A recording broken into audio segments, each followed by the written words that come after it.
Hello and welcome to Fashion Bites. I'm Ellen Byerrum, author of the Screwball Noir, Crime of Fashion Mysteries, featuring Racy Smithsonian, a fashion reporter in Washington, D.C., the city that fashion forgot.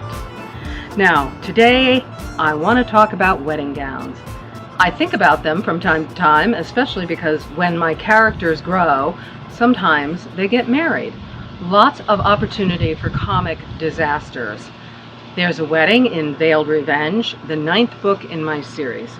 And I'm also planning a crazy wedding between Felicity Pickles and Harlan Wiedemeyer in a future Crime of Fashion mystery, which will be called White Lace and Homicide. It will also concern a fight with Felicity and her bridesmaids over, of course, the traditionally unattractive bridesmaid gown. When selecting a wedding gown, my first rule of fashion applies. You can wear what you want, but you can't stop people from laughing. You might also want to think about how it's going to look in photos 10 or 20 years from now. Classic or ridiculously faddish. I knew a woman once who wore a mini dress for her wedding, and when her teenage son saw the photos, he was aghast. He just said, "Oh, Mom, how could you?" She wasn't thinking about her future progeny at the time.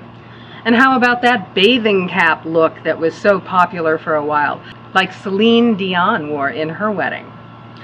There are all kinds of weddings and all kinds of bridal attire depending on the time, place, theme, and location. Brides have parachuted, skied, and scuba dived their way to their vows. They have wed on sandy beaches and grassy meadows and on snowy mountaintops, in valleys and on riverbanks, in airplanes and submarines and subways, hotels, backyards, cathedrals, and humble drive-in wedding chapels. Brides and grooms have dressed as everything from clowns to zombies, from medieval lords and ladies to pirates and wenches. Sadly, many of us will never have the fun of witnessing such a celebration or debacle. Most of us have to settle for variations on the classic theme of white wedding gown and black tuxedo. But classics become classics for a reason. Every bride believes that her dress and veil are unique in all the universe. They generally are not. But this is the bride's day. The groom plays a supporting role. The bride rules, even if she has mortgaged the farm for the dress of her dreams, and that can be a pretty big mistake. Shows like Say Yes to the Dress illustrate how much money brides spend. They also demonstrate what a mistake it can be to go shopping with your nasty friends and family. Do you watch wedding shows? I do.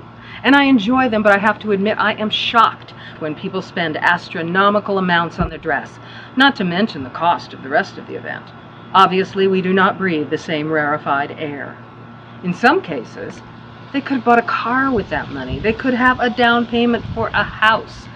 Your wedding day is one day, and it should be a great day. However, are you going to wear that gown again? Or worse, do something bizarre like swim in the ocean and ruin a $10,000 dress? And then there are brides who have 2 or 3 dresses. This is way out of my frame of reference. You'd spend a good portion of the evening changing outfits. How crazy is that? Almost all of these brides want to look like a princess. Why not an empress, a woman in control, a woman who knows what she wants? That's the look I would go for. Here's the thing. The wedding is important, but the marriage is paramount. The wedding is just one day. If your wedding day is the most important day of your life, what are you going to live for after that? Is everything going to be anticlimactic after the wedding? A letdown? What a bummer. Now, where did the tradition of white wedding gowns come from? Most people believe it was from Queen Victoria, who wore white to her wedding to Prince Albert in 1850. Wrong. However, her choice popularized the white wedding gown tradition. It was Mary, Queen of Scots, who wore a white wedding gown in 1558 to marry the Dauphin of France. She was the first notable wearer of wedding white. But not everyone wears white. Its popularity has come and gone. Throughout American history, many brides simply wore their best dress, one that could be and would be worn again. Today, I have a little bridal fashion history and some bridal gowns courtesy of my own family. you will see a picture of my cousin Mary wearing my great-grandmother's wedding gown. Rosanna Welsh Lamb wore a dark brown satin gown with bustle. It featured long sleeves, a high neck, and lots of covered buttons. She was married in the early 1880s. Rosanna Lamb was not one to mortgage the farm for a dress. She was a sharp businesswoman. In fact, by the time she died, she left 9 children, numerous descendants, and 10 farms. I think the gown is quite lovely, but that dark brown doesn't exactly say bridal to us, does it? Her daughter, my grandmother, Susan Lamb Ocketts, wore this suit for her 1914 wedding. When I asked her why she didn't wear a typical wedding gown, her reply was, "Oh, we thought white dresses and veils were so corny and old-fashioned." That didn't stop many women from wearing white dresses, but my grandmother, who was a teacher, chose what she considered the more sophisticated choice. Her suit is an example of the last year of the Edwardian period. The color has faded from a deeper purple to a kind of taupish purple. Sadly, I do not have the high-necked lace blouse that went with it.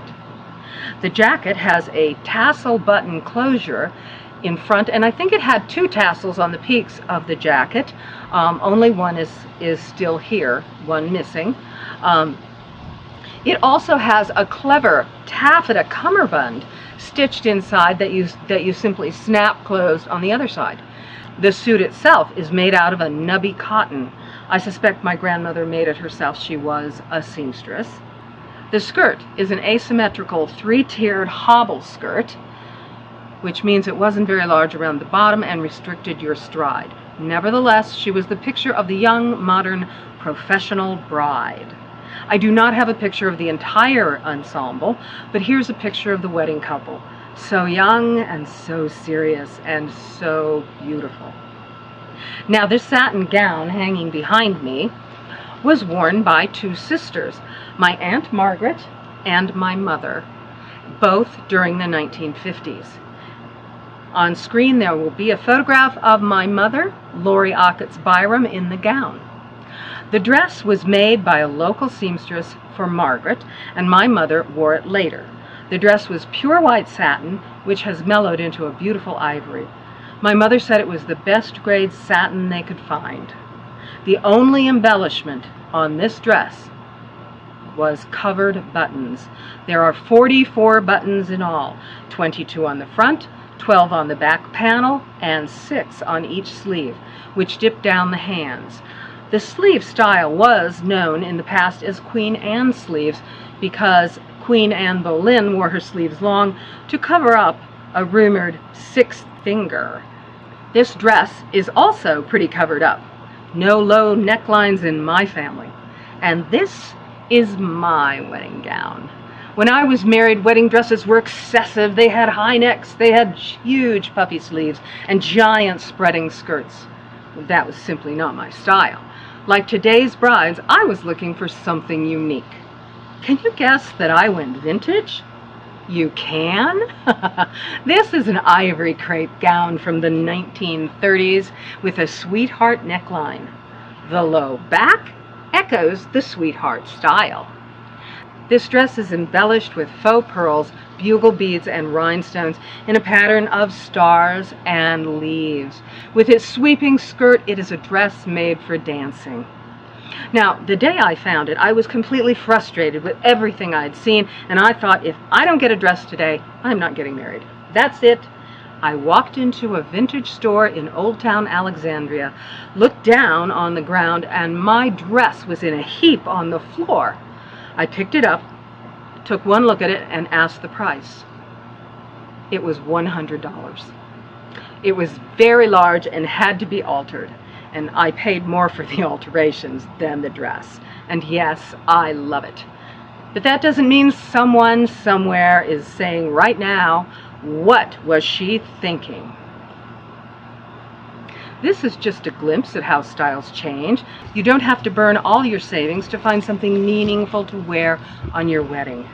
Your wedding is the first day of your marriage. It's not the last good day of your life.